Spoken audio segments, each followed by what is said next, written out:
Hello बच्चों, welcome back once again. तो आज हम लोग एल्केन के प्रिपरेशन का पार्ट थर्ड पढ़ने जा रहे हैं। इससे पहले मैंने आप लोगों को पार्ट वन पार्ट टू अच्छे तरीके से पढ़ा दिया है। अगर आपने वो पार्ट नहीं पढ़ा है तो पहले आप उसको अच्छे तरीके से जरूर पढ़ लीजिए। लास्ट में हमने पिछले लेक्चर में जो बताया था पार्ट टू में, वो बताया था by reduction of alkyl halide with zinc and acid. जो एनसीईआरटी में हम लोगों को दिया हुआ है कि एल्काइल हैलाइड का रिएक्शन जिंक मेटल के साथ करते हैं इन द प्रेजेंस ऑफ HCl या फिर एसिटिक एसिड या फिर zinc copper couple in the presence of ethyl alcohol. ये मैंने आपको पार्ट टू के लास्ट जो वहां पे टॉपिक था उसमें हमने आप लोगों को बता दिया था। आज देखिए नेक्स्ट हम लोग प्रिपरेशन ऑफ एल्केन में by reduction of alkyl halide with lithium aluminium hydride and sodium borohydride देखने जा रहे हैं। बच्चों आप ध्यान रखना, लिथियम एल्युमिनियम हाइड्राइड एक होता है स्ट्रॉन्ग रिड्यूसिंग एजेंट, इसका नाम होता है लिथियम एल्युमिनियम हाइड्राइड जो कि होता है स्ट्रॉन्ग रिड्यूसिंग एजेंट, और NaBH4 का नाम होता है सोडियम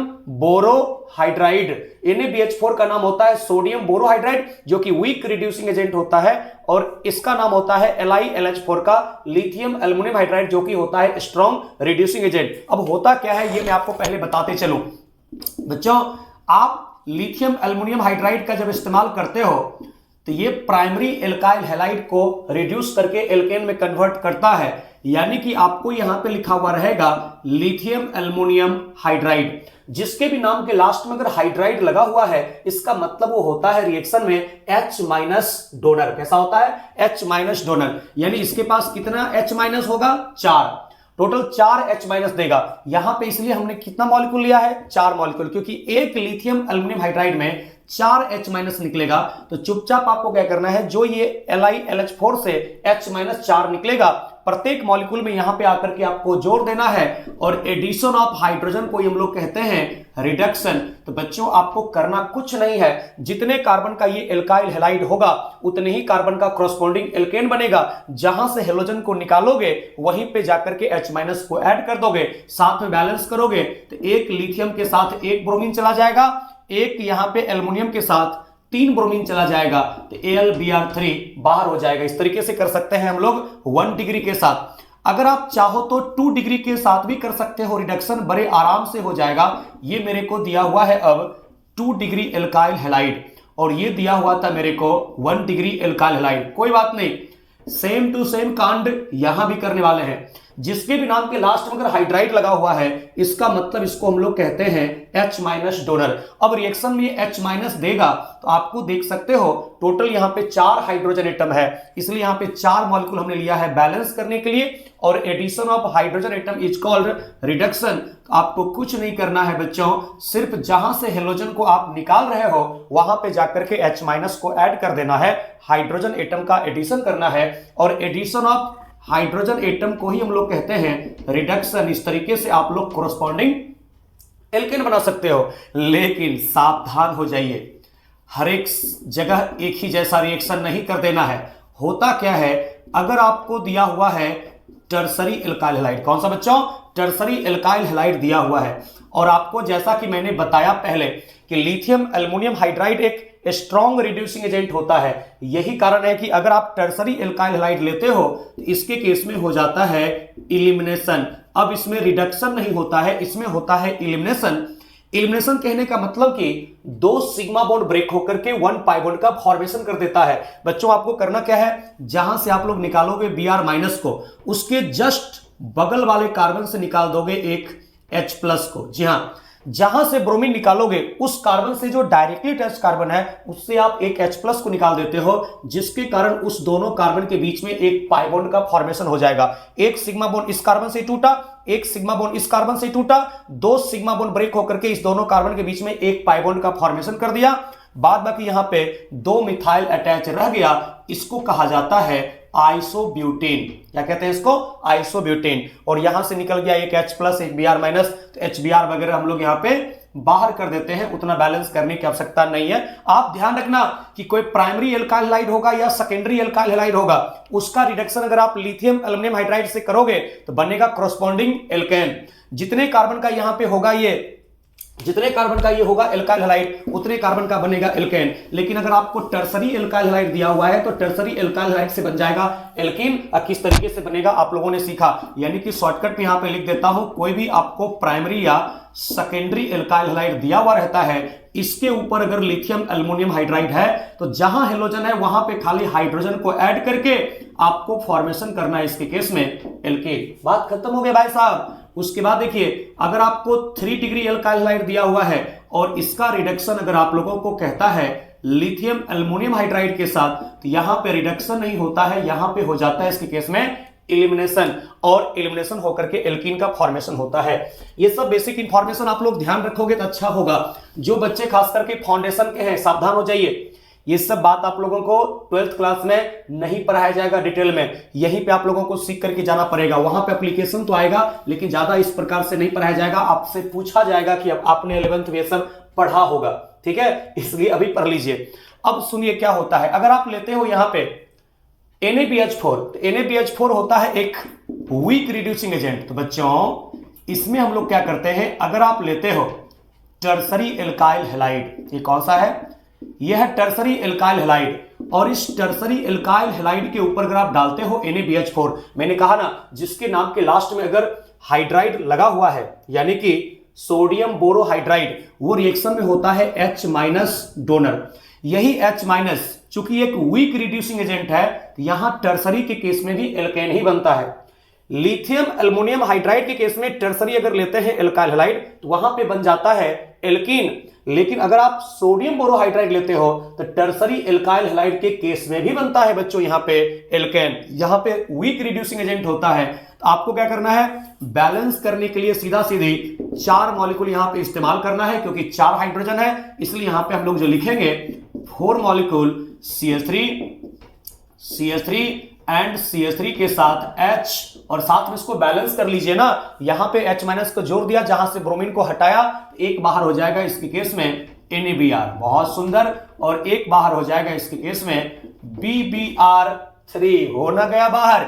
इसी प्रकार से बच्चों अगर आप लेते हो सेकेंडरी वाला, कोई नहीं रोक सकता है आपको, किसका हिम्मत है, तो आप अगर सेकेंडरी लेते हो यहां भी हम लोग सोडियम बोरोहाइड्राइड के द्वारा रिडक्शन करके एल्केन बना सकते हैं। ध्यान रखिएगा कि 2 डिग्री एल्काइल हैलाइड का रिडक्शन दोनों के द्वारा होगा, चाहे लिथियम एल्युमिनियम हाइड्राइड हो चाहे सोडियम बोरोहाइड्राइड हो, और दोनों में ही एल्केन बनेगा। यस, यहां पे भी हम लोग H- लेंगे और इसको जाकर के उसी कार्बन पे जोड़ेंगे जहां से Br- निकलेगा, तो 4 मॉलिक्यूल यहां पे हम लोग बना देंगे प्रोपेन। जितने कार्बन का ये एल्काइल हैलाइड है उतने ही कार्बन का कोरोस्पोंडिंग एल्केन बनेगा। कार्बन घटना बढ़ना नहीं चाहिए, इस बात को ध्यान रखिएगा। और साथ में एक सोडियम के साथ 1 ब्रोमीन और 1 बोरोन के साथ 3 ब्रोमीन बैलेंस कर देना है। लेकिन आपको जान करके आश्चर्य होगा, अगर आप लेते हो इसके केस में प्राइमरी एल्काइल हैलाइड,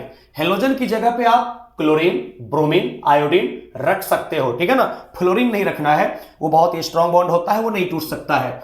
तो यहां पे 1 डिग्री के साथ अगर आप रिडक्शन करते हो सोडियम बोरोहाइड्राइड का, आपको जानकर के आश्चर्य होगा, यहां पे हम लोग कहते हैं नो रिडक्शन, बिल्कुल यहां पे रिएक्शन इसका नहीं हो पाता है, ठीक है ना, प्रोडक्ट नहीं बनेगा। तो बच्चों अगर आप लोगों को कहीं पे 1 डिग्री एल्काइल हैलाइड से एल्केन बनाना होगा, आप इस्तेमाल करोगे लिथियम एल्युमिनियम हाइड्राइड, और अगर आपको 3 डिग्री एल्काइल हैलाइड से एल्केन बनाना होगा तो आप इस्तेमाल करोगे सोडियम बोरोहाइड्राइड, याद रखोगे। और अगर आप 2 डिग्री एल्काइल हैलाइड से एल्केन बनाना चाहते हो तो यहां पे NaBH4 या लिथियम एल्युमिनियम हाइड्राइड दोनों का इस्तेमाल कर सकते हो, लेकिन ज्यादा बेहतर जो यहां पे होने वाला है वो हो जाएगा लिथियम एल्युमिनियम हाइड्राइड। ये एक टेक्निक आप लोगों को सिखाया जो कि शानदार है। उसके बाद देखिए थर्ड मेथड आप लोगों को सिखाता हूं जो कि एल्काइल हैलाइड के रिडक्शन के द्वारा ही है। एक हमने आप लोग को फर्स्ट पार्ट में जो पढ़ाया था एल्केन के प्रिपरेशन में, सबसे पहला ही जो एग्जांपल दिया था एल्केन के प्रिपरेशन का, वो दिया था by hydrogenation of alkene and alkyne. आज मैं आप लोगों को सिखाने जा रहा हूं by hydrogenation of alkyl halide. Yes, तो अब यहां से आते हैं थर्ड मेथड। तो अब यहां पे देखते हैं by hydrogenation of alkyl halide. क्या कहना है, सुनो यहां पे क्या होता है। बच्चों अगर आप यहां पे लेते हो प्राइमरी एल्काइल आयोडाइड, ध्यान दीजिएगा बुआ, आयोडाइड के केस में अगर आप प्राइमरी लेते हो H2 in the presence of nickel platinum या सीधा सीधी लिख सकते हो PDC, बिल्कुल लिख सकते हो। या फिर आप आयोडाइड के केस में लेते हो यहां पे सेकेंडरी भी आप चाहो तो ले सकते हो। आयोडाइड के केस में हाइड्रोजनेशन करना है, आप चाहो तो सीधा सीधी जो मन आप लीजिए ना भैया, कौन रोक सकता है। निकेल प्लेटिनम रख लीजिए ना सीधा सीधी, जो भी कैटलिस्ट आप जानते हो रिडक्शन करने के लिए, हाइड्रोजनेशन करने के लिए आप इसमें रखिए। आप ले सकते हो आयोडाइड के केस में टर्सरी, मतलब आयोडीन जब रहेगा लिविंग ग्रुप, आयोडीन जब रहेगा हेलोजन के जगह पे, तो वहां पे प्राइमरी, सेकेंडरी, टर्सरी तीनों का हाइड्रोजनेशन हो सकता है। आप पीडीसी ले सकते हो, चाहे रेने निकेल ले सकते हो, आप चाहो तो यहां पे आप रख सकते हो इसके केस में रेने निकेल। कुछ नहीं करना है रे बाबा, आपको हाइड्रोजन आकर के यहां ऐड करना है। जहां से आयोडीन को हटाओगे ना, वहां से एक हाइड्रोजन को ऐड कर देना है, बात खत्म, एल्केन बन जाएगा। तो एक H यहां जोड़िए जहां आयोडीन है, और एक H हाइड्रोजन के साथ जोड़िए, यानी कि जो फॉर्मेशन कर देगा इसके केस में प्रोपेन, और बाहर हो जाएगा HI। उसी प्रकार से इस H2 मॉलिक्यूल में 2 H है, एक H2 मॉलिक्यूल में 2 H है, तो एक H को जोड़ना है जहां पे आयोडीन है, मतलब ये फॉर्मेशन कर देगा CH3 CH2 CH3 और बाहर हो जाएगा HI, बिल्कुल। फिर ये H2 मॉलिक्यूल में 2 हाइड्रोजन एटम है, तो एक H आपको वहीं जोड़ना है जहां पे आयोडीन है, मतलब आपको यहां पे फॉर्मेशन कर देगा आइसोब्यूटेन और बाहर हो जाएगा इसके केस में HI। इस तरीके से यहां पे हम लोग बना सकते हैं प्रोडक्ट हाइड्रोजनेशन करने के बाद। लेकिन थोड़ा सावधान हो जाइए, अभी रुक जाइएगा आप लोग।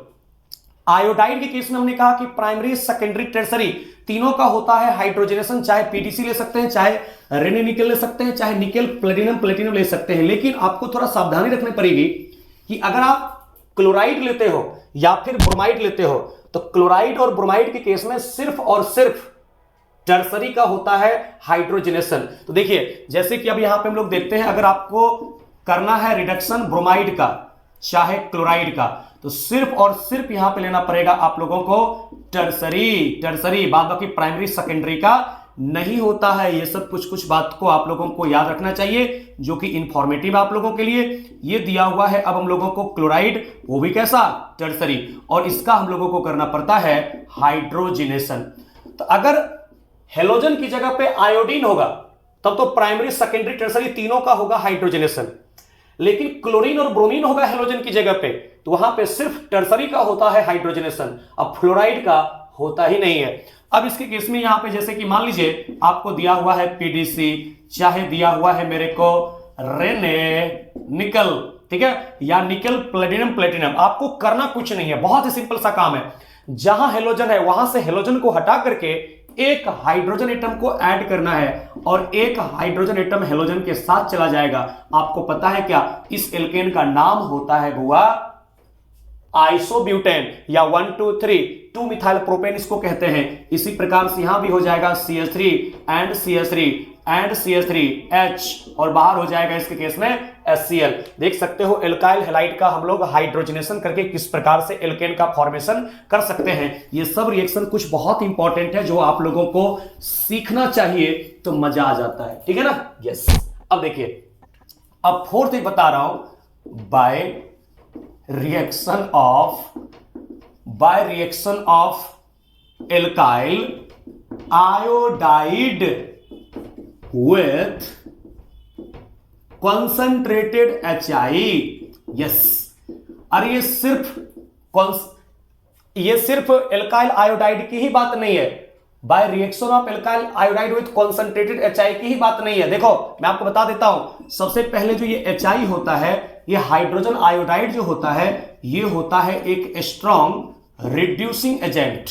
जी हां, ये होता है बहुत ही ज्यादा पावरफुल एक रिड्यूसिंग एजेंट होता है। ये क्या करता है, एल्काइल हैलाइड को, एल्कोहल को, एल्डिहाइड को, कीटोन को, कार्बोक्सिलिक एसिड को, ये जितने भी हैं सबको डायरेक्ट रिड्यूस करके कन्वर्ट कर देता है एल्केन में। जी हां, जितने कार्बन का एल्काइल हैलाइड होगा, जितने कार्बन का एल्कोहल होगा, जितने कार्बन का एल्डिहाइड होगा, जितने कार्बन का कीटोन होगा, जितने कार्बन का कार्बोक्सिलिक एसिड होगा, उतने ही कार्बन का कोरोस्पॉन्डिंग एल्केन बनेगा। कार्बन ना घटना चाहिए ना बढ़ना चाहिए, डायरेक्ट हम लोग वहां पे एल्केन का फॉर्मेशन कर देते हैं। जैसे कि देखो यहां पे बच्चों अगर आप लोगों को दिया हुआ है CH3 के साथ आयोडीन, इसका रिएक्शन मान लीजिए कि यहां पे लिख दिया कॉन्सेंट्रेटेड, कहने का मतलब यहां पे ले लेता हूं एक्सेस, ओके। और यहां पे रेड फास्फोरस भी रखता है कैटलिस्ट के रूप में। आपको कुछ नहीं करना है बुआ, जहां पे आयोडीन है ना वहां HI के हाइड्रोजन को जोड़ करके फॉर्मेशन कर देना है मीथेन। जितने कार्बन का आपको ये दिया हुआ रहेगा एल्काइल हैलाइड, उतने ही कार्बन का एल्केन बनेगा, और साथ में I मिलकर के क्या बना देगा I2, ये सब बार हो जाएगा। इसी प्रकार से अगर मेरे को यहां पे दिया हुआ है CH3 CH2I आइडो इथेन, और इसमें अगर मेरे को लिखा HI, वो HI यहां पे रहता है एक्सेस, बिल्कुल कॉन्सेंट्रेटेड होता है इन the presence of red phosphorus. तो कुछ नहीं करना है, ये HI के हाइड्रोजन को ऐड करना है जहां पे आयोडीन है, और एडिशन ऑफ हाइड्रोजन को ही हम लोग कहते हैं रिडक्शन। यस, रिडक्शन इसी को कहा जाता है। या फिर आप देख सकते हैं बुआ, आप देखो ये सब क्वेश्चन कितना आसान है। जैसे ये दिया हुआ है, इसका भी रिएक्शन अगर मेरे को दिया एक्सेस HI के साथ, तो जहां से आयोडीन निकलेगा वहीं पे हाइड्रोजन को ऐड करेंगे। इसका मतलब ये फॉर्मेशन हम लोग करते हैं प्रोपेन, और बाहर हो जाता है इसके केस में I2, बिल्कुल। या फिर हम लोग यहां पे देखने की कोशिश करेंगे CH3CH एंड आयोडीन एंड यहां पे CH3। बिल्कुल सबसे पहले घबराना नहीं है, जहां पे आपको ये दिया हुआ रहता है आयोडीन, वहां पे HI के हाइड्रोजन को जाकर के जोड़ना है। यहां भी देखोगे 3 ही कार्बन का एल्काइल हैलाइड है, तो जहां से हेलोजन को हटाओगे वहां पे जाकर के हाइड्रोजन को जोड़ोगे, और एडिशन ऑफ हाइड्रोजन एटम को ही हम लोग कहते हैं रिडक्शन। तो जितने कार्बन का ये एल्काइल आयोडाइड होगा उतने कार्बन का कोरोस्पोंडिंग एल्केन बनेगा। तो 1 कार्बन का एल्काइल आयोडाइड था तो मीथेन बना, 2 कार्बन का था इथेन बना, 3 कार्बन का था प्रोपेन बना, ये भी 3 ही कार्बन का था तो प्रोपेन बना। इस तरीके से यहां पे कर सकते हैं एल्काइल आयोडाइड से। लेकिन अब मैं बताता हूं यहां पे एल्कोहल से बन सकता है बच्चों। अगर मेरे को क्वेश्चन में कहीं पे ऐसा लिखा, ध्यान दीजिएगा, अगर क्वेश्चन में आपको कहीं पे इस तरीके से लिख दिया जैसे कि इथाइल एल्कोहल, और आपको यहां पे क्वेश्चन में ऐसा दिया excess HI in the presence of red phosphorus, लिखे चाहे नहीं लिखे अंडरस्टूड है, ठीक है। सबसे पहले बच्चों होता क्या है, ये एल्कोहल जो है ना एक HI के साथ रिएक्शन करता है, एक HI के साथ रिएक्शन करता है तो OH- H+, वाटर बाहर हो जाता है।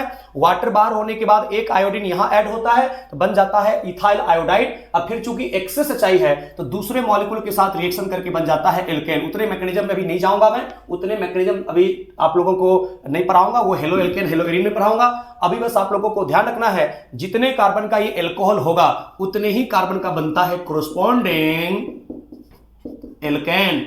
इसी प्रकार से ये एल्डिहाइड दिया हुआ है, जैसे ऊपर वाला ये दिया हुआ क्या था एल्कोहल, और ये क्या दिया हुआ है, इसको हम लोग कहते हैं एल्डिहाइड। और अगर एक्सेस HI के साथ यहां पे रिडक्शन दिया इन the presence of red phosphorus, ये HI एक स्ट्रॉन्ग रिड्यूसिंग एजेंट है बच्चों, ये भी 2 ही कार्बन का है। तो जब 2 कार्बन का एल्डिहाइड है तो जितने कार्बन का ये एल्डिहाइड है उतने ही कार्बन का बनेगा कोरोस्पोंडिंग एल्केन। यानी कि इसमें हम लोग कहेंगे कि फॉर्मेशन जो कर रहा है वो कर रहा है इथेन। एम आई राइट? यस और नो बोलते चलिए। अगर यहां पे मैं लेता हूं कीटोन, सबसे पहले घबराना नहीं है, ये लिया हुआ है, इसको सब कोई जानते हो एसीटोन कहते हैं या प्रोपानोन कहते हैं, 3 कार्बन का पैरेंट चेन है। उसके बाद यहां पे हम लोगों को फिर से लेना है एक्सेस HI, और excess HI in the presence of red phosphorus, ऐसा लेना है बच्चों। आप देखो 1 2 3 कार्बन है ना, 3 कार्बन का यहां पे पैरेंट चेन है, तो जितने कार्बन का ये आपको दिया हुआ रहेगा एल्डिहाइड कीटोन उतने ही कार्बन का बनेगा कोरोस्पोंडिंग क्या एल्केन। तो यहां से ऑक्सीजन को निकालिए तो लॉस ऑफ ऑक्सीजन और एडिशन ऑफ हाइड्रोजन, इसी को तो कहा जाता है रिडक्शन। तो लॉस ऑफ ऑक्सीजन और एडिशन ऑफ हाइड्रोजन, तो बस यहां पे loss of hydrogen addition of hydrogen करोगे तो ये जो फॉर्मेशन किया लॉस ऑफ ऑक्सीजन और एडिशन ऑफ हाइड्रोजन के बाद ये फॉर्मेशन कर दिया प्रोपेन, क्योंकि 3 कार्बन का बात खत्म। देखो कितने आसानी से बन सकता है। इसी तरीके से आप चाहो तो कार्बोक्सिलिक एसिड भी ले सकते हो, जैसे कि हम लोगों को यहां पे दिया हुआ है CH3 C double bond O के साथ OH। ओके सर, और यहां पे अब इसका रिडक्शन किया जा रहा है सर जी, वो है एक्सेस HI के साथ इन the presence of red phosphorus. तो क्या बनेगा इसके केस में? तो सबसे पहले घबराना नहीं है, ये 1,2 कार्बन का पैरेंट चेन है, तो जितने कार्बन का ये पैरेंट चेन रहेगा कार्बोक्सिलिक एसिड का, उतने ही कार्बन का कोरोस्पोंडिंग एल्केन बनेगा। यानी कि इसके केस में जो फॉर्मेशन करने वाला है इसको हम लोग कहते हैं इथेन। समझ में आ गया ना? मस्त पढ़िए, जितना ज्यादा आप अभी मेहनत करेंगे उतने ही ज्यादा आप लोगों को आगे अच्छा होगा पढ़ाई करने में। जितना ज्यादा अभी आप मेहनत करेंगे उतने आसानी से आप क्वेश्चन को सॉल्व कर पाएंगे, और अच्छे अच्छे मेडिकल कॉलेज में जाकर के, अगर आप इंजीनियरिंग के स्टूडेंट हैं, अच्छे अच्छे इंजीनियरिंग कॉलेज में जाकर के आप पढ़ाई करेंगे, अपने ड्रीम को पूरा करोगे। ठीक है ना? पढ़ना तो पड़ेगा भाई, जब तक पढ़ोगे नहीं तब तक कुछ होगा नहीं। लाखों लाख बच्चे पढ़ रहे हैं, थोड़ा सा बस ध्यान देकर के पढ़ने की जरूरत होती है। ठीक है? तो by reduction of alkyl halide मैंने पूरा को पूरा पढ़ा दिया। सेकंड पार्ट में आप लोगों को पढ़ा दिया था by reduction of alkyl halide with zinc in the presence of HCl, zinc in the presence of acetic acid, zinc copper couple in the presence of ethanol. आज मैंने पार्ट थर्ड में जो पढ़ाया है उसमें पढ़ा दिया by reduction of alkyl halide with LiLH4 NaBH4, by reduction of alkyl halide with catalytic hydrogenation, मतलब H2 के साथ रिएक्शन करा करके। ठीक है? उसके बाद हमने अभी जो बताया लास्ट में वो बता दिया by reaction of alkyl halide with HI in the presence of red phosphorus. यहां तक पूरा का पूरा हमने आपको बता दिया। उसके बाद और सुनिए, अभी आप लोगों को और पढ़ना है बाय प्रिपरेशन में पढ़ा रहा हूं, बाय क्लीमेंसन, बाय क्लीमेंसन रिएक्शन। अब देखिए क्लीमेंसन रिएक्शन के द्वारा किस प्रकार से यहां पे बन सकता है वो मैं आपको बताने की कोशिश करता हूं। एल्केन के प्रिपरेशन का मेथड है बच्चों, आपको क्या करना है, यहां पे लेना है C डबल बॉन्ड O वाला कंपाउंड, चाहे तो एल्डिहाइड चाहे तो कीटोन, एल्डिहाइड कीटोन में से कोई भी ले लेना है, और इसका रिडक्शन करना है zinc amalgam, zinc amalgam in the presence of concentrated, in the presence of concentrated HCl। जी हां, zinc amalgam in the presence of concentrated HCl आप रिएक्शन करवाओगे तो यहां इस जो लाइन छोड़ दी है वहां पे जो होगा वो रहेगा, खाली C डबल बॉन्ड O में से क्या करना है, लॉस ऑफ ऑक्सीजन और एडिशन ऑफ हाइड्रोजन। तो loss of oxygen addition of hydrogen कर दो। जैसे कि प्यारे बच्चों क्लीमेंसन रिएक्शन में होता क्या है सो सुनिए, ये दिया हुआ है मेरे को इथेनॉल, या फिर इसी को यहां पे कहा जाता है एसिटल्डिहाइड। आपको करना कुछ नहीं है, इसमें से लेना है zinc amalgam in the presence of concentrated HCl। देखो loss of oxygen addition of hydrogen, तो 2 हाइड्रोजन यहां पे जोड़ना पड़ेगा, तो 2 हाइड्रोजन आप यहां पे जोड़ोगे ये क्या फॉर्मेशन कर देगा, इथेन, क्योंकि 2 ही कार्बन का एल्डिहाइड है, फॉर्मेशन कर देगा इथेन। चाहे आप यहां से देखिए क्लीमेंसन रिएक्शन में होता क्या है, C डबल बॉन्ड O में जो ऑक्सीजन है उसको लॉस करेंगे और यहां पे 2 जोड़ना है हाइड्रोजन को, 2 जोड़ना है हाइड्रोजन को। और जब भी होगा क्लीमेंसन रिएक्शन तो होगा जिंक एमलगम, जिंक एमलगम इसको पढ़ा जाता है इन the presence of concentrated HCl। तो C डबल बॉन्ड O में से लॉस करो ऑक्सीजन को, एडिशन करो हाइड्रोजन को, जिसके कारण ये 3 कार्बन का एल्डिहाइड है, आपको 3 कार्बन का एल्केन बनेगा, जिसको कि हम लोग कहते हैं propane. Yes you are right. इसी प्रकार से अगर आप लोगों को यहां पे प्रोपानोन देता है बच्चों, तो प्रोपानोन देता है तो यहां भी हम लोग लेंगे zinc amalgam in the presence of concentrated HCl। हमेशा ध्यान रखना है एल्केन के प्रिपरेशन में जो भी एल्डिहाइड कीटोन दिया होगा उसका रिएक्शन अगर जिंक एमलगम के साथ है इन the presence of concentrated HCl, तो C डबल बॉन्ड O के ऑक्सीजन को हटाओ, अब प्रत्येक जो डबल बॉन्ड का बॉन्ड है उसमें एक एक हाइड्रोजन को जोड़ दीजिए, यानी यहां भी जो फॉर्मेशन करने वाला है वो कर देगा प्रोपेन। इस तरीके से कोई भी एल्केन का फॉर्मेशन कर सकते हो बाय क्लीमेंसन रिएक्शन। अगर कोई एल्डिहाइड कीटोन का रिएक्शन इस तरीके से दिया हुआ रहता है, zinc amalgam in the presence of concentrated HCl, तो एक ही काम आप लोगों को करना है, वो छोटी सी बात है कि जो C डबल बॉन्ड O का ऑक्सीजन है उसका लॉस और एडिशन ऑफ हाइड्रोजन, बात खत्म, आसानी से कर सकते हैं। उसके बाद एक और पढ़ाता हूं एल्केन की प्रिपरेशन का last method by Wolff Kishner reduction. अब देखिए, अरे क्लीमेंसन और उल्फ किश्नर दोनों में काम सेम ही होता है, बस रिएजेंट का फर्क है। क्लीमेंसन में हम लोग लेते हैं zinc amalgam in the presence of concentrated HCl। Okay, और उल्फ किश्नर में लेते हैं हाइड्राजेन। कौन सा जेन? हाइड्राजेन। जैसे कि आप देखिए यहां पे क्या लिखा हुआ रहेगा, C डबल बॉन्ड O तो है ही, यहां पे आपको लिखा हुआ रहेगा फर्स्ट में NH2 मतलब इसको पढ़ा जाता है बच्चों हाइड्राजीन, और सेकंड में यहां पे आप लोगों को लिखा हुआ रहेगा NaOH in the presence of ethylene glycol. बिल्कुल, इथाइलिन ग्लाइकोल ये हाई बॉइलिंग सॉल्वेंट है। इसके बारे में डिटेल में आप लोगों को पढ़ाया जाएगा 12th क्लास में, ठीक है ना। अगर आप 11th के बच्चे हैं जो टारगेट के होंगे, अचीवर के होंगे, तो उनको समझ में आ रहा होगा अच्छे तरीके से।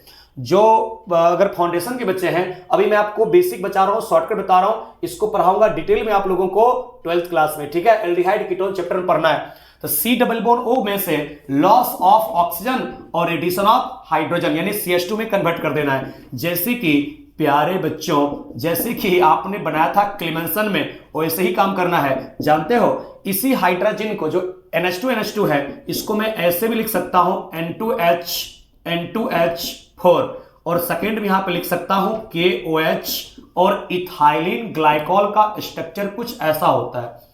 तो इथाइलिन ग्लाइकोल को आप ऐसे भी लिख सकते हो और यहां पे इसको हीट करते हो। तो कुछ नहीं करना है, सब कांड वही होने वाला है जो क्लेमेंसन में हुआ था, खाली C डबल बॉन्ड O में से लॉस ऑफ ऑक्सीजन और एडिशन ऑफ हाइड्रोजन एटम करेंगे, इसके कारण फॉर्मेशन कर देगा इथेन। जितने कार्बन का ये आपको एल्डिहाइड दिया हुआ है उतने ही कार्बन का बनेगा कोरोस्पोंडिंग एल्केन। जैसे कि ये मान लीजिए एसीटोन दिया हुआ है, आपको फिर से एक बार ऐसा लिखना चाहिए, ये हाइड्राजीन कहते हैं, और यहां पे आपको बेस के प्रेजेंस में हीट दे देगा। हमेशा कोई जरूरी नहीं है कि इथाइलिन ग्लाइकोल लिखेगा ही, इथाइलिन ग्लाइकोल नहीं भी लिख सकता है, वो सॉल्वेंट का काम वहां करता है, ठीक है ना। हाई बॉइलिंग सॉल्वेंट है, मेन काम हमारा बेस का है, वो बेस दे करके भी हीट लिख करके छोड़ देगा।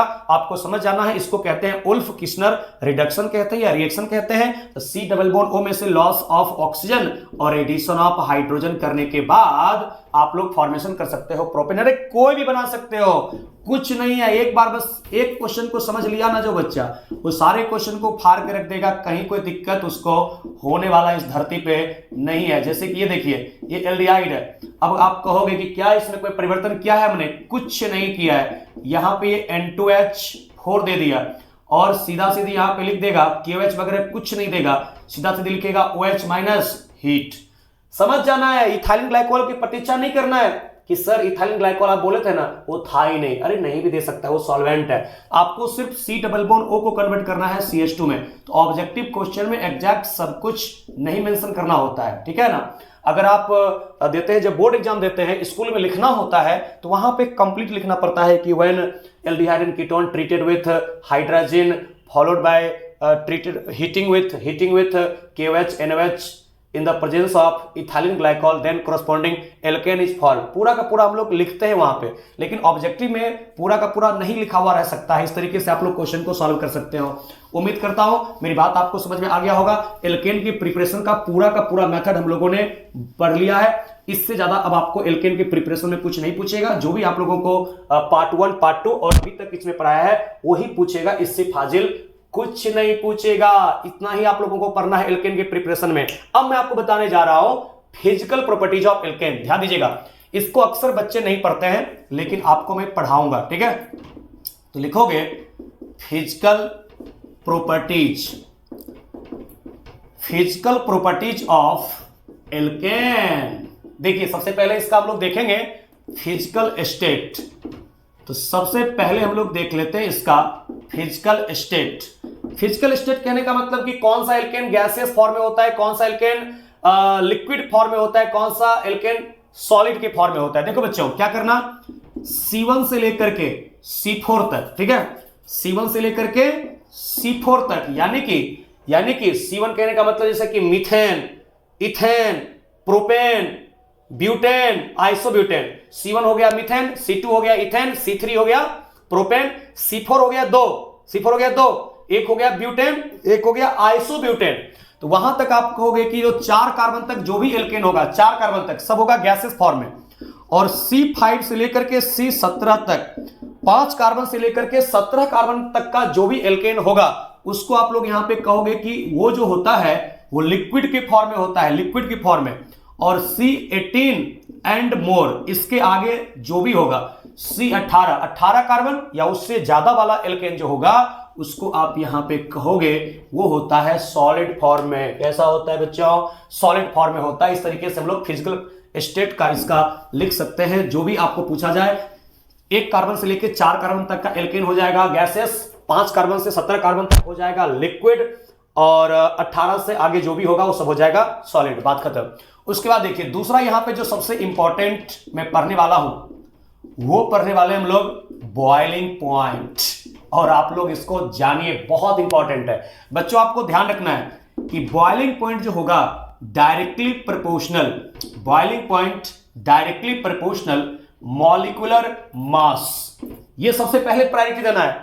4-5 अगर एल्केन आपको दिया हुआ है तो सबसे पहला प्रायोरिटी आप लोगों को बॉइलिंग पॉइंट निकालने में क्या देना है? Molecular mass. जिसका मॉलिक्यूलर मास ज्यादा होगा, यानी एक मॉलिक्यूल का दूसरे मॉलिक्यूल के साथ वंडरवाल फोर्स ऑफ अट्रैक्शन ज्यादा होगा, और वंडरवाल फोर्स ऑफ अट्रैक्शन अगर ज्यादा होगा यानी कि बॉइलिंग पॉइंट उसका ज्यादा होगा। तो यहां पर हम लोग कहेंगे मॉलिक्यूलर मास के डायरेक्टली प्रोपोर्शनल। लेकिन अगर मॉलिक्यूलर मास सेम हो गया, सारे के सारे एल्केन एक दूसरे का आइसोमर्स है, तो वहां पे देखा जाता है ब्रांचिंग, यानी कि अब हम लोग यहां पे कहते हैं इनवर्सली प्रोपोर्शनल हो जाता है ब्रांचिंग के, इनवर्सली प्रोपोर्शनल हो जाएगा ब्रांचिंग के। क्योंकि ब्रांचिंग जैसे जैसे बढ़ता है ना, सरफेस एरिया घटता है। यस, ब्रांचिंग बढ़ने से सरफेस एरिया घटता है, और सरफेस एरिया घटने से कांटेक्ट एरिया घटता है दो एल्केन के बीच में, और वहां पे उसका बॉइलिंग पॉइंट डिक्रीज कर जाता है। तो यहां पे हम लोग पहले फार्मूला को लिख लेते हैं, boiling point directly proportional molecular mass और इनवर्सली प्रोपोर्शनल ब्रांचिंग। जैसे कि बच्चों आपको एक सबसे पहले क्वेश्चन जो मैं देने जा रहा हूं वो है एक मीथेन है, उसके बाद एक दिया हुआ है, इसको हम लोग कहते हैं इथेन, उसके बाद एक आपको ऐसा देने जा रहा हूं, इसको हम लोग कहते हैं प्रोपेन, उसके बाद नेक्स्ट आपके सामने ऐसा रखने जा रहा हूं, इसको हम लोग अब कहते हैं ब्यूटेन। नाम तो सुना ही होगा, सुना है ना? अब यहां से अगर पूछता है कि बॉइलिंग पॉइंट का ऑर्डर क्या होगा, बच्चों आप देख सकते हो इसमें 4 कार्बन है, इसमें 3 कार्बन है, इसमें 2 कार्बन है, इसमें 1 कार्बन है। जिसमें जितना ज्यादा कार्बन का संख्या होगा उसमें number of electron, number of proton ज्यादा होगा। और नंबर ऑफ इलेक्ट्रॉन और प्रोटॉन अगर ज्यादा होगा तो एक मॉलिक्यूल का इलेक्ट्रॉन दूसरे मॉलिक्यूल के प्रोटॉन के साथ अट्रैक्शन ज्यादा करेगा, और जितना ज्यादा अट्रैक्शन करेगा मतलब वंडरवाल फोर्स ऑफ अट्रैक्शन ज्यादा होगा, यानी कि उसका बॉइलिंग पॉइंट ज्यादा होगा। तो सबसे ज्यादा बॉइलिंग पॉइंट यहां पे होगा 4 का, उसके बाद होगा 3 का, उसके बाद होगा 2 का, और सबसे कम बॉइलिंग पॉइंट होगा 1 का। इस तरीके से आप लोगों को बॉइलिंग पॉइंट का क्वेश्चन सॉल्व करना चाहिए। सबसे पहला प्रायोरिटी आपको मास को देना चाहिए। उसके बाद एक बहुत ही पॉपुलर एग्जांपल मैं आप लोगों के सामने रखने जा रहा हूं, इसको कहा जाता है नॉर्मल ब्यूटेन। बिल्कुल, इसको कहते हैं बच्चों नॉर्मल ब्यूटेन। इसका हम लोग बना लेते हैं एक चेन आइसोमर्स। तो चेन आइसोमर्स इसका जो बनेगा इसको हम लोग अब कहते हैं isobutane. Yes, you are right, ये है आइसोब्यूटेन। अब इसमें से मेरे को पूछा जाता है कि बॉइलिंग पॉइंट का ऑर्डर क्या होगा। ये हो गया नॉर्मल ब्यूटेन, ये आइसोब्यूटेन। यहां भी देखो 1 2 3 4 4 कार्बन है, यहां भी 1 2 3 4 4 कार्बन है। लेकिन इस दोनों में अंतर क्या है? अंतर यह है, यहां पे आप देखोगे तो पेरेंट चेन है 1 2 3 4 कार्बन का, यहां पे कितने कार्बन का? 3 कार्बन का। ये दोनों एक दूसरे का चेन आइसोमर्स है। यहां एक ब्रांचिंग बढ़ गया, तो ब्रांचिंग बढ़ने से क्या होता है? सरफेस एरिया घट गया।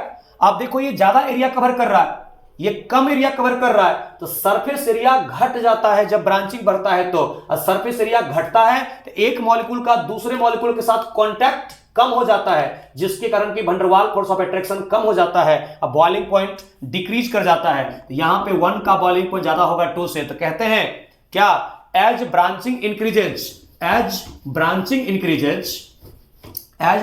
Increases surface area of molecule decreases and contact between two molecule also decreases, hence van der Waal force of attraction decreases and boiling point decreases। ऐसा हो जाता है इसके केस में। एक और बहुत ही पॉपुलर एग्जांपल है बॉइलिंग पॉइंट ऑफ एल्केन निकालने के लिए, जो एनसीईआरटी में हम लोगों को दिया हुआ भी है, आप लोगों ने जरूर पढ़ाई किया होगा इसके बारे में। ये मेरे को दिया हुआ है, सब कोई जानते हो, इसको हम लोग कहते हैं normal pentane. Yes, you are right. उसके बाद यहां पे जो दिए हुए हैं बच्चों वो ऐसा है 4 कार्बन का पैरेंट चेन और एक मिथाइल हो गया। इसको यहां पे कहा जाता है अब आइसोपेंटेन, बिल्कुल इसको कहते हैं आइसोपेंटेन। उसके बाद ध्यान दीजिएगा, नेक्स्ट मैं आपके सामने रखने जा रहा हूं कुछ ऐसा है जिसमें कि ये दिया हुआ है CH3 और C के साथ यहां पे CH3 और फिर यहां पे CH3 के साथ CH3, इसको कहा जाता है अब नियोपेंटेन, ये यहां पे कहा जाता है। अब आपसे पूछा जाता है कि बॉइलिंग पॉइंट का ऑर्डर क्या होगा, आप कहोगे क्या सर जी आप ही ने तो बताया है सबसे पहला प्रायोरिटी देना है मास को, और मास अगर वेरिएबल होता है तो डायरेक्टली प्रोपोर्शनल मॉलिक्यूलर मास, और अगर मास वेरिएबल नहीं होता है तो कहते हैं इनवर्सली प्रोपोर्शनल ब्रांचिंग, यानी मास अगर सबका सेम है तो वहां पे आइसोमर्स हो जाएगा। आप देखो 1 2 3 4 5 यहां भी है, 1 2 3 4 5 कार्बन यहां भी है, 1 2 3 4 5 कार्बन यहां भी है, सबका मास सेम है। तब देखते हैं ब्रांचिंग। बच्चों यहां पे आप देखोगे तो टोटल कार्बन कितने कार्बन का पैरेंट चेन है 5 कार्बन का, यहां कितने कार्बन का पैरेंट चेन है 4 कार्बन का, यहां कितने कार्बन का पैरेंट चेन है 3 कार्बन का। तो जैसे जैसे ब्रांचिंग बढ़ते जा रहा है पैरेंट चेन पे, सरफेस एरिया क्या हो रहा है घटते जा रहा है। अरे ये जो नियोपेंटेन है ये तो जस्ट लाइक स्फेयर हो जाता है, फुटबॉल के जैसा। अब कोई स्फेयर देखे हो, फुटबॉल देखे हो, एक फुटबॉल को दूसरे फुटबॉल के सामने रखोगे ना तो बहुत कम एरिया दोनों का कांटेक्ट में आता है, तो कांटेक्ट एरिया बहुत कम होता है फुटबॉल का, यानी एक मॉलिक्यूल दूसरे मॉलिक्यूल के साथ कांटेक्ट में कम आएगा तो van der Waals force of attraction कम लगेगा, मतलब उसका बॉइलिंग पॉइंट कम हो जाएगा ना। और जिसका सरफेस एरिया ज्यादा है तो एक मॉलिक्यूल का दूसरे मॉलिक्यूल के साथ कांटेक्ट एरिया ज्यादा है, कांटेक्ट अगर ज्यादा होगा van der Waals force of attraction ज्यादा होगा, बॉइलिंग पॉइंट ज्यादा होगा। जैसे कि जिसका हाथ बड़ा होता है तो किसी को मारेगा खचा, चोट ज्यादा लगेगा क्योंकि हाथ बड़ा है, सरफेस एरिया ज्यादा है, और हाथ का अगर मास ज्यादा है तो और सोने पे सुहागा हो जाएगा कि हाथ का सरफेस एरिया ज्यादा, मास भी ज्यादा, खूब इंपैक्ट करेगा जोर से। लेकिन किसी का हाथ छोटू सा है, बिल्कुल छोटू सा हाथ है, तो मारेगा भी तो क्या होगा कम चोट लगेगा। या फिर हम किसी को प्यार से, बच्चे को मारते हैं क्लासरूम में प्यार से, तो ऐसे करके मारते हैं, क्यों? क्योंकि सरफेस एरिया को मैंने घटा दिया, सरफेस एरिया को घटा दिया तो बच्चे को चोट नहीं लगेगा। लेकिन अगर मैं ऐसे मारूं किसी को, सरफेस एरिया बढ़ा करके मारूं, तो उसको ज्यादा कांटेक्ट होगा मेरे हाथ से और ज्यादा उसको चोट आएगी, ठीक है ना। तो कांटेक्ट एरिया जितना ज्यादा होगा एक मॉलिक्यूल का दूसरे से, तो van der Waals force of attraction ज्यादा होगा, बॉइलिंग पॉइंट ज्यादा होगा। तो जैसे जैसे ब्रांचिंग बढ़ता है सरफेस एरिया घटता है, contact area between two molecule घटता है, van der Waals force of attraction भी घटता है। इसलिए सबसे ज्यादा बॉइलिंग पॉइंट 1 का होगा, उसके बाद 2 का होगा और सबसे कम 3 का होगा। तो 1 2 3 नॉर्मल पेंटेन, आइसोपेंटेन, नियोपेंटेन, ये हो जाएगा बॉइलिंग पॉइंट का ऑर्डर। एक मैं आप लोगों को जनरल ऑर्डर लिख देता हूं। जी हां, जो एनसीईआरटी में डेटा दिया हुआ है उस डेटा को रट्टा नहीं मारना है, लेकिन आप लोगों को अच्छे तरीके से समझ करके याद रखना है। देखिए एक जनरल ऑर्डर लिख देता हूं, बॉइलिंग पॉइंट का जनरल ऑर्डर। सबसे कम आप लोग कहिएगा कि मीथेन का, स्ट्रक्चर बनाने तो आप लोगों को आना चाहिए, स्ट्रक्चर तो आता ही होगा। मीथेन का सबसे कम कहिएगा, उसके बाद कहिएगा इथेन का, उसके बाद कहिएगा कि यहां पे होता है प्रोपेन का, उसके बाद यहां पे आप कहेंगे अब होता है 2 मिथाइल प्रोपेन का। ये मैं इंक्रीजिंग ऑर्डर में लिखते जा रहा हूं, ठीक है। और 2 मिथाइल प्रोपेन को ही कहा जाता है isobutane. Yes you are right. उसके बाद 2 मिथाइल प्रोपेन के बाद यहां से जो आ जाएंगे वो आ जाएंगे इसके केस में ब्यूटेन। यस आ जाएंगे ब्यूटेन, ब्यूटेन का ज्यादा हो जाएगा क्योंकि यहां पे ब्रांचिंग ज्यादा है। उसके बाद ब्यूटेन के बाद जो आएगा वो 2,2 मिथाइल प्रोपेन, और इसको हम लोग यहां पे क्या कहते हैं बच्चों, इसको कहा जाता है नियोपेंटेन। यस स्ट्रक्चर बना करके आप देख सकते हो 2,2 डाइमिथाइल प्रोपेन, ब्यूटेन का कम होगा। उसके बाद देखो यहां पे आ जाएगा 2 मिथाइल ब्यूटेन। यस, और 2 मिथाइल ब्यूटेन को ही कहते हैं आइसोपेंटेन। यस, और उसके बाद अब आ जाएगा बारी यहां से नॉर्मल पेंटेन, उसके बाद आ जाएगा यहां पे हेक्सेन, उसके बाद आ जाएगा, एनसीईआरटी के अकॉर्डिंग लिख रहा हूं बच्चों, इसके बीच में भी बहुत कुछ आ सकता है, लेकिन डायरेक्ट अब लिख रहा हूं एनसीईआरटी में जो डेटा दिया हुआ है आपको एल्केन वाले चैप्टर में, इससे क्वेश्चन आ सकते हैं। पेंटेन, हेक्सेन, हेप्टेन, उसके बाद यहां पे हम लोग लिख सकते हैं ऑक्टेन, उसके बाद हम लोग लिख सकते हैं नोनेन, उसके बाद यहां पे हम लोग लिख सकते हैं इसके केस में नोनेन के बाद हम लोग लिख सकते हैं डेकेन, डेक प्लस एन, और इसके बाद सबसे ज्यादा जो होने वाला है इकोसेन। इकोसेन कहते हैं बच्चों 20 कार्बन को, C20H42, ऐसा वही होगा ना, हाँ C20H42, इस प्रकार को इकोसेन कहते हैं जब 20 कार्बन होता है एल्केन में। तब देख लीजिए ये बॉइलिंग पॉइंट का ऑर्डर है, जनरल ऑर्डर जो एनसीईआरटी में दिया हुआ है, इससे बाहर आपको क्वेश्चन कुछ नहीं पूछेगा। मीथेन, इथेन, प्रोपेन, आइसोब्यूटेन, उसके बाद ब्यूटेन, फिर नियोपेंटेन, फिर आइसोपेंटेन, फिर pentane, hexane, heptane, octane, nonane, decane, eicosane. Eicosane कहते हैं 20 कार्बन को। तो ये पूरा का पूरा आप लोग स्ट्रक्चर बना करके इसको प्रैक्टिस कर लोगे, इससे ज्यादा यहां पे कुछ आपको पूछेगा नहीं एल्केन के बॉइलिंग पॉइंट में। एक क्वेश्चन मैं आप लोगों को देने जा रहा हूं, ध्यान से सुनिएगा। इस क्वेश्चन को अगर आप बना देते हो तो समझो कि आप लोग पूरी तरह से समझ चुके हो बातों को, और आपको अगर बॉइलिंग पॉइंट से क्वेश्चन आएगा एल्केन चैप्टर में तो किसी प्रकार का कोई आपको दिक्कत नहीं होगा अगर आप ये क्वेश्चन को बना लेते हो तो। ये दिया हुआ है सेकेंड, ओके, ये दिया हुआ है सेकेंड। उसके बाद नेक्स्ट एक दिया हुआ है CH3, CH3 एंड CH3, यह है थर्ड। आपसे पूछे जा रहे हैं कि बॉइलिंग पॉइंट का ऑर्डर इसमें से क्या होगा, बोलिए जल्दी। अरे बोलिए ना, बोलिए तो सही, क्या होगा, डरिए मत बोलने से, आपको बोलना है। सबसे पहले मैंने आप लोगों को बॉइलिंग पॉइंट निकालने के लिए जो तरीका बताया था, सबसे पहले देखने के लिए कहा था वहां पे मॉलिक्यूलर मास, मास का डायरेक्टली प्रोपोर्शनल, और जब मास सेम हो जाता है तब वहां पे कहा था इनवर्सली प्रोपोर्शनल ब्रांचिंग। यस, यानी कि यहां पे 1 2 3 4 कार्बन है, यहां भी 1 2 3 4 कार्बन है, और यहां पे 1 2 3 4 5 कार्बन है। तो ब्रांचिंग को पहला प्रायोरिटी नहीं देना है, पहला प्रायोरिटी आपको देना है मॉलिक्यूलर मास को, जिसका मास ज्यादा उसी का बॉइलिंग पॉइंट ज्यादा। यानी कि अभी तुरंत आप लोगों को बताया है कि इसमें आप लोगों को अभी ऑर्डर जो लिखा है कॉपी में आप देखो, ये है नॉर्मल ब्यूटेन, ये है आइसोब्यूटेन, और ये है नियोपेंटेन। तो बच्चों आप कॉपी चेक करो अपना, मैंने लिखाया अभी पीछे आप लोगों को कि नियोपेंटेन का बॉइलिंग पॉइंट ज्यादा होता है, उसके बाद हो जाएगा ब्यूटेन का, और सबसे कम हो जाएगा आइसोब्यूटेन का। इस तरीके से आप बॉइलिंग पॉइंट का निकाल सकते हो ऑर्डर, कहीं कोई दिक्कत आपको होने वाला नहीं है। सबसे पहला प्रायोरिटी लेकिन आप लोगों को देना है मॉलिक्यूलर मास को, सेकंड प्रायोरिटी देना है जब मास सभी का सेम हो जाए तब आपको सेकंड प्रायोरिटी देना है ब्रांचिंग को, ठीक है। और मास के डायरेक्टली प्रोपोर्शनल और ब्रांचिंग के इनवर्सली प्रोपोर्शनल। लेकिन अब जो बताने वाला हूं ना वो है मेल्टिंग पॉइंट का ऑर्डर, और मुझे पूरी तरह से यकीन है मेल्टिंग पॉइंट वगैरह कोई ध्यान ही नहीं देता है, जो कि एनसीईआरटी में पूरी तरह से वो डेटा लिखा हुआ है, क्वेश्चन वहां से पूछे जा सकते हैं बिल्कुल।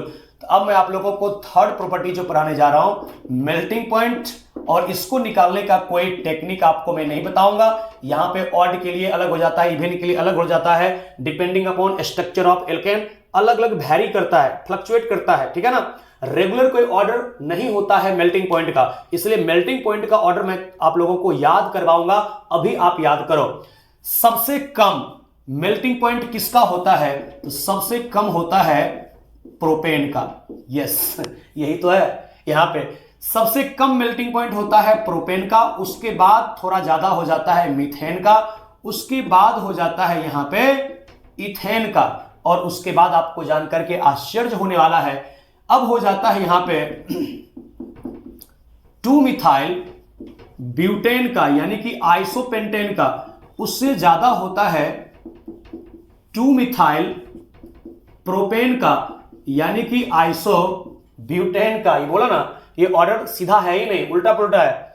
प्रोपेन का सबसे कम, उससे ज्यादा मीथेन का, उससे ज्यादा इथेन का, उसके बाद 2 मिथाइल ब्यूटेन यानी कि आइसोपेंटेन का, आइसोपेंटेन से ज्यादा 2 मिथाइल प्रोपेन यानी कि आइसोब्यूटेन का, उसके बाद सीधा हो जाता है, अब यहां पे आ जाएगा सीधा सीधी ब्यूटेन, उसके बाद यहां पे हो जाता है ब्यूटेन के बाद पेंटेन, पेंटेन के बाद हो जाता है यहां पे हेक्सेन, हेक्सेन के बाद हो जाता है इसके केस में हेप्टेन, हेप्टेन के बाद हो जाता है नोनेन। लेकिन अब रुको, नोनेन के बाद होता है यहां पे इकोसेन, इकोसेन के बाद होता है इसके केस में डेकेन, और आपको पता है सबसे ज्यादा मेल्टिंग पॉइंट किसका होता है? सबसे ज्यादा मेल्टिंग पॉइंट होता है 2,2-डाई मिथाइल प्रोपेन।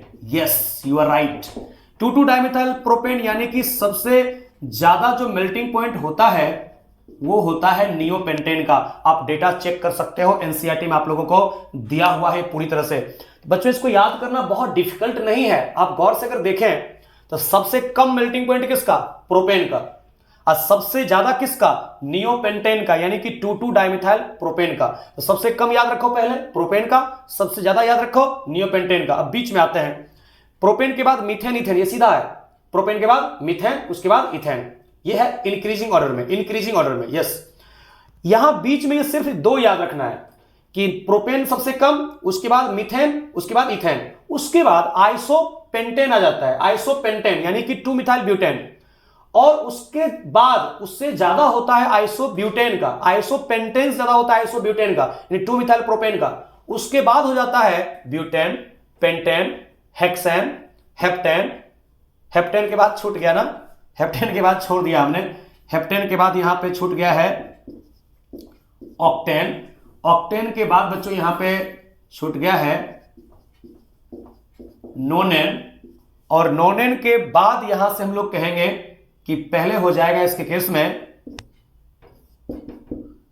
इकोसेन। इकोसेन के बाद होता है यहां पे डेकेन। यस, तो प्रोपेन का सबसे कम, उसके बाद मीथेन, उसके बाद इथेन, फिर 2-मिथाइल ब्यूटेन यानी कि आइसोपेंटेन, 2-मिथाइल प्रोपेन, आइसोब्यूटेन, उसके बाद ब्यूटेन, फिर pentane, hexane, heptane, octane, nonane, eicosane, decane, और सबसे ज्यादा होगा नियोपेंटेन का। उम्मीद करता हूं बातें आपको पकड़ में आ गई होगी, समझ में आ गई होगी।